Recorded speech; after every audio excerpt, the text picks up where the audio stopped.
Kɔkan kibaruyaw bɛ taa n'an ye Nizɛrikaw fɛ sanji kun fɔlɔ min bira Nizɛri maa 7 o fatura o senfɛ tiɲɛni barika bonyana kosɛbɛ Ɲame dugu kɔnɔna yɛrɛ la min ye gouverneur ni maire ye sa olu bɛ wuli ka jɔ la yaasa ko in a ko bɛ se ka ɲɛnabɔ cogo min na sabula min ye ji kɔni ye ale balala ka cu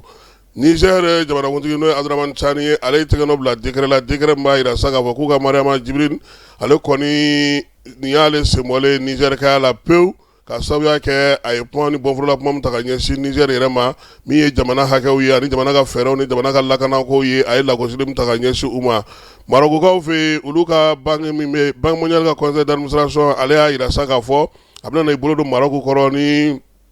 dollar wari miliyɔn 650 ye baara belebeleba fila k'o sigi sen kan Marokokaw fɛ yen min bɛ tali kɛ bɔlɔlɔsira o walankatali la Maroko kɔnɔna na ale ni waati yɛlɛma kɔlɔlɔ kɛlɛli Maroko jamana ale fɛ Marokokaw fɛ halisa Banque mondiale ale y'a jira sa k'a fɔ a bɛna fɛɛrɛ minnu sigi sen kan hali bi o ye sa dugudenw olu bɛ se ka bɔlɔlɔ matarafa cogo min waati yɛlɛma kɔlɔlɔ kunbɛnni min bɛ ani Maroko yɛrɛ sɛnɛfɛnw bɛ se ka don ba la cogo min na degun bɛ jamana fan minnu na kuma tɛ minnu bɛ bi ni cɛncɛn bɛ ka dajigi kɛ olu la sa yiri bɛ se ka turu olu la cogo min na k'olu kunbɛnli baara kɛ Banque mondiale ka laɲini ye o ye Sisi jamana ale kɔnɔna na wulikajɔ kɛra kununko kari G7 n'o ye diɲɛ jamana 7 belebelebaw ka ɲɔgɔn lajɛ min kan ka sigi sen kan diɲɛsirige naani tɔgɔla so min bolofara bɛ Genèvekaw fɛ maaw kɔni wulila ka mankan ci kosɛbɛ u y'a jira sa k'a fɔ min ye waleya in ye ale kan ka sigi sen kan Eviankaw fɛ Evian ale yɛrɛ kɔni bɛ Suisse jamana kɔnɔ nka ni Faransi de ka surun kɔgɔji o de b'ale ni Faransi ale jamana ni ɲɔgɔn cɛ Irankaw ye ɲangini fɔ kununko sa k'a jira sa k'a fɔ ko États-Unis kaw ma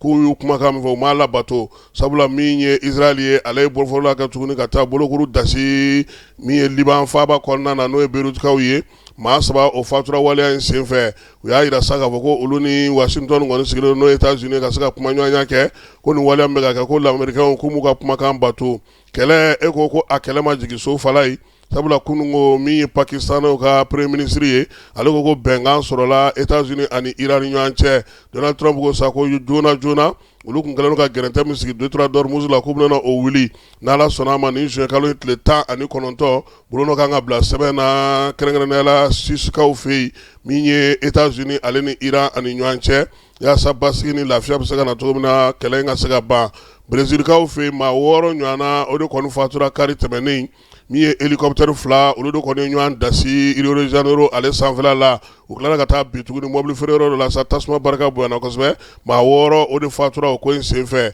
min ye coupe du monde fala ye yan'an ka na ale kɛnɛ kan an bɛna an yɛrɛ